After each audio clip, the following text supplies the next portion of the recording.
Welcome to Joe and Zach Survival. Tomorrow morning we're heading up north to the bug out location, and up at the tent there's a few trees that went down in the spring here and maybe a little bit over the winter time, but there's 2 or 3 down, so I have to throw in the chainsaw.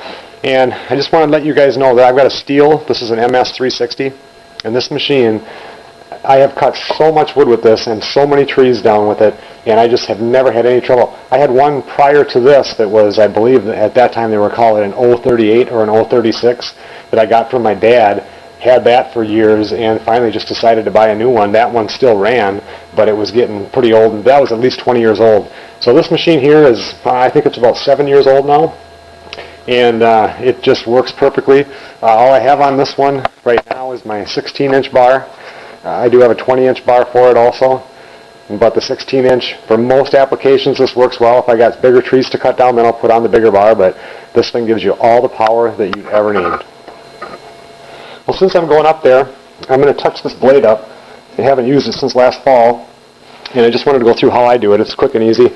I don't have to bring them in to get them sharpened. I know that when my dad does his, he uses the old round file and does it by hand to touch it up, but what I do, I've got one of these. This is a Black & Decker rotary tool, roto-zip, whatever you want to call it. And what I do is I look down here, and if you look at these teeth, which I wouldn't be able to zoom it in close enough for you to see on the camera, but you'll see little jagged edges and stuff like that, and they get rounded in that middle when they get dull. So what I do is I just take this, which turns on like that, and I just push it in here, and I'll grind it until the little rounded part is gone or any jagged edges, and then this tip, which gets flattened off from hitting dirt and stuff like that, when that gets to a sharp point, then I know that it's good, and then I'll test it with my finger. Like, this one is not sharp whatsoever. Also, the first thing I do with this is I mark the top of one of these, so it's nice and shiny, so that when I spin this around to get it sharpened, I know where I stop. I don't have to sit there and keep looking and looking. So I just do it like this.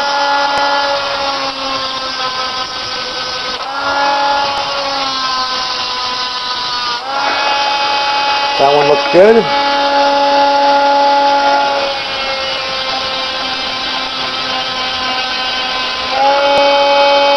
And you just continue to go through it until it's all done.